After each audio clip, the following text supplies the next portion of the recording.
Hey everybody, just thought I'd do a bit of a hobby update. It's been a while. I've actually been doing a lot of hobbying. I'll be fair with you guys, I actually just haven't really had a huge desire to make videos lately. I really enjoy the Musty stream, and I really do like ultimately having a YouTube channel, but I find that every time I want to put a video to show something, I kind of think, well, maybe it'd be better if I just do it tomorrow, and then I'll have like it that further along. And I just haven't been doing progress, and I've just have even been completing things and not showing stuff. So I have some stuff I can show today, to make a long story short. I hope you like the turnaround with my Kaiser's Shillelaghs, which Kaiser's Palace is one of the factions within Rumble Slam, the wrestling game. They are not an Irish team typically, but because everybody that gets the starter set gets this, I thought I might as well just try to make mine a little bit different. And I ended up just painting these guys green initially, and then just thinking like, I should just do these guys as like an Irish team. And so, yeah, this one is one of my, of course he's like the star player, but he's one of my favorites. Yeah, I think I love I 3D printed these leprechaun hats, and so I thought that would be cool. And I have one other guy here with a sort of a hat, and then I've got two halflings, blonde and a redhead to try to look kind of Irish, leprechaun-y. And then this guy is meant to be a bit funny, because like you could certainly be Irish with dark hair. I think that there are lots of stereotypes out there, I know, but this guy is like actually somebody they just picked up somewhere between Phoenix and Boulder, Colorado, and this is Joe, and so he actually is on the Irish team, and faking it to make until you make it kind of thing. He's very useful, and has been allowed to stay. And so anyways, this is a game that you're supposed to always have fun, but this is truly, I think, one of those games that you just have a lot of fun playing. It's like Blood Bowl. And so, yeah, so I actually have another team that I showed in another video that, is a Kaiser's Palace team as well. And so I'm going to work on them at one point in the future after I sort of play the game and test these ones out. I have the Orcs and Goblins team, but my buddy that I play with, he also got the starter set, and he's starting with them as his main faction. So I'll eventually paint those up for fun, but I'm not going to worry about them right now. I'll probably just end up painting the other team like this. And I also have a free agent that I'm not going to turn him. He's not going to be like part of the Shillelaghs, but he is part of Kaiser's Palace, and he's like basically got like angel's wings, and he looks really cool. I'll actually end up painting him next probably for this, and then perhaps the next team after that. I'm not ready to really do a showcase for the entire fleet and stuff yet, but I've painted a whole bunch of, well, I don't know, 9 ships, 8 ships or something. Well, maybe they were, yeah, I think 8 ships. These are, I didn't do an official video, but I've been bad in some ways. Like I was doing my French Indian War miniatures, which I'm going to update on that in a second. And I'm actually kind of did pretty well on my 24 of those and pretty far along. And I'll kind of just mention those in a second. But I've really enjoyed getting into some of the TT Combat games, and I'll probably do a video about that in the future. But Rumble Slam, the wrestling game, is TT Combat, and then this is Drop Fleet Commander, which is, for those of you that don't know, this is a game that is a predecessor of Drop Zone Commander, which is sort of like if you're familiar with it, like the Warhammer Epic style game.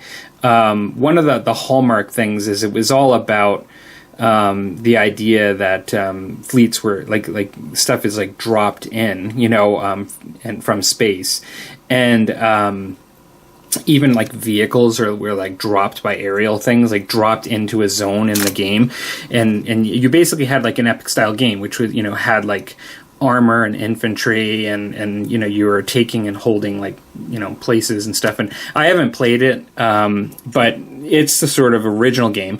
Then years later, they came out with Drop Fleet Commander, and this is supposed to be up in orbit and in atmosphere. So it's not purely a deep space game. It's actually to continue the story, in my mind, the way I look at it, is to continue the game that happens on the ground. And so in this case, the object of the game isn't just to take other ships out, but the main object of the game is to drop troops into cities.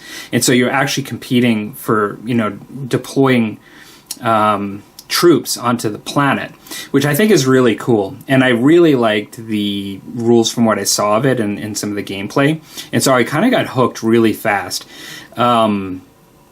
I like the prices for TT Combat and the quality and what you get for your money, which I think is really cool.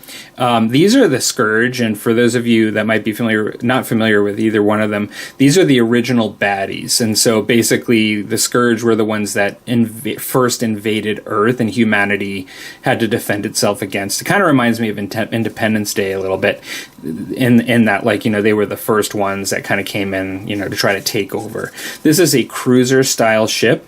The ships can get... This is a small-scale game. This is a frigate. This is a cruiser. So this is a small ship. That's a medium ship. The ships can still get quite a bit bigger, and they even have juggernauts, which are like the monstrosity ships of the game. I don't know. They're probably bigger than this. They can be quite large. But the nice thing is I think you can really play the game with a lot of the entry-level stuff. Those are just kind of bonus in my mind from what I've seen. It's not like you have to buy big ships in order to win or anything like that. It's kind of the opposite of that. And so this is my paint scheme that I ended up doing. I ended up doing a weird... I actually was following the community site on Facebook, and they had an artist on there that did a really nice job with these guys, and I liked his style, and he put in there how he did it, and I almost did it exactly as he said, or as he shared. And this is a combination of speed paints initially, but to be honest, most of the effect you're seeing, that was some initial coverage. Most of the effect you're seeing is washes and dry brushing after that. And so it's speed paints, washes, and dry brush. I actually airbrushed the speed paints too. They weren't applied by brushes. And so, yeah. And then this is a resin ship. They've actually moved towards... I'm doing some frigates that are plastic now, but this is technically what they call a solar cruiser. And they have versions that are plastic now that look totally different. So this is sort of meant to be an older model of cruiser within the lore and the universe. They actually have alternatives now. I'm actually not finished. This is work in progress, but this is this almost the same style of ship. I'll just pull out here. That's plastic. They have all different variants, but this is the style of the hull that they've moved to now instead of this one.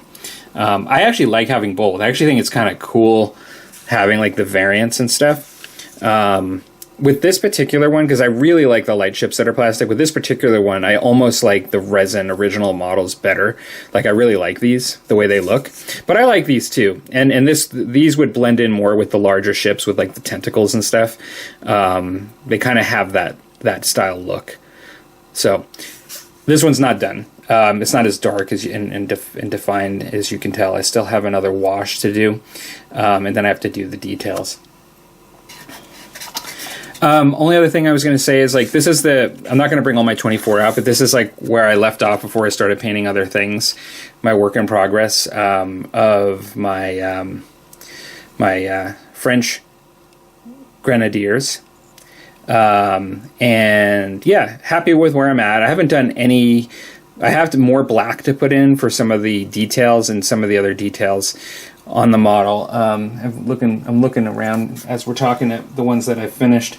I still have some details on the tricorn, and I'm just looking at some other spots, and I have some highlights and washes to do. This hasn't been washed or anything for detail at all yet, but it looks like I still have to do all the swords as well. But I'm actually pretty happy with where I've gotten so far on these 24. I kind of... I don't know how much I needed a break, but I kind of welcomed just a break just to kind of... I was getting excited about playing Rumble Slam with a friend and then doing this other game. And so so I was actually quite happy because I'm actually I like both of these, and I'm really looking forward to playing Rumble Slam. It's a bit of a shorter game, but I have to say I'm really excited about playing in the Drop universe wargaming. Like, I actually really like Hawk Wargames. Published this initially, and the original designer, particularly for the miniatures and like the universe itself, works now for TT Combat, and like, you know, they basically bought Hawk Wargames, as I understand it. I really think it's great. It's a great game and a great universe to sort of play in science fiction stuff and small scale epic style gaming. And so I'm really excited to play this. It's kind of what I've been thinking about the most. Having said that, so I actually I typically with horse and musket games do not play outside of French-Indian War. In particular, I've avoided Napoleonics. And reason being is just the large commitment, and I already have so much French-Indian War unpainted. And even though I have sizable armies and I can play games now, the French-Indian War stuff is a lifelong collection. Like, I really do love it. Having said that, one of my gaming friends that I play a lot of games with over the years, and who's also playing these games I'm pointing to the left here, the TT Combat stuff, he wanted to get into some historical skirmish games, and he may or may not be watching this, but I tend to avoid these now just because of the large amount that I have that I don't play and things like that. And so I ended up, when he was kind of looking into this game I'm about to show, I kind of shied away from it. And, you know, I know what it's like to get really psyched into something and want to play it and want to play with your best gaming buddies and needing to figure out ways to do that. And so he had a very unique way of doing that, and that is he actually, when we went to the gaming store to look around, he was walking out with a bunch of stuff, and on a rare occasion I was walking out with nothing. And on the way out, he handed me this, and this is the Silver Bayonet. I haven't opened it, as you can see. It's still in the shrink wrap. Silver Bayonet, and this is the second Russian unit. And he did coincidentally ask me at one point if I was to paint Napoleonics, which ones I would want to maybe consider painting. And so you can't see, I apologize, you can't see this too well, but they have individual characters. So it's like it seems, I don't know a lot about the game except for what he's told me a little bit, but each one of these has a name, and they're different kinds of officers and troops. That's an officer there, and this one, if you look real close, is a, Rusty, what is that? And so that is a grenadier. And this one's heavy cavalry. It looks really kind of tough, like, you know, with his sword, even though he's not on his horse.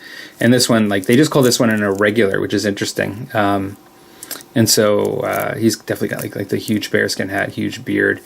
In any case, they have different types of special characters in the game. This one's an occultist, because I think the game isn't purely historical. It's like a historical setting, but then has supernatural stuff in it. Like, the goals of the game actually revolve around inspecting, I think, and dealing with supernatural entities and stuff. So this should be fun. I'm actually, you know, he did a really good job at convincing me, because I like North Star miniatures, and I haven't painted these in a while. I actually have been gifted years ago by someone that was just kind of not playing it anymore and never did anything with them, a fistful of kung fu, the sort of Oriental Chinese police, I think is what it was, or the Hong Kong police, maybe it was called. And I have like almost a pack like this. It was hard plastic with like those police guys. And I always thought that North Star has good miniatures. I've never painted them before, though. And so this will be coming up too, and I'll enjoy. I'll actually be delving into looking at some Napoleonic uniform stuff in order to try to do a decent job. It looks like they have really dark green uniforms for the line troopers, but then some of the specialized troopers and officers look like they have different colors, and so it should be interesting. Anyways, put that right there for effect.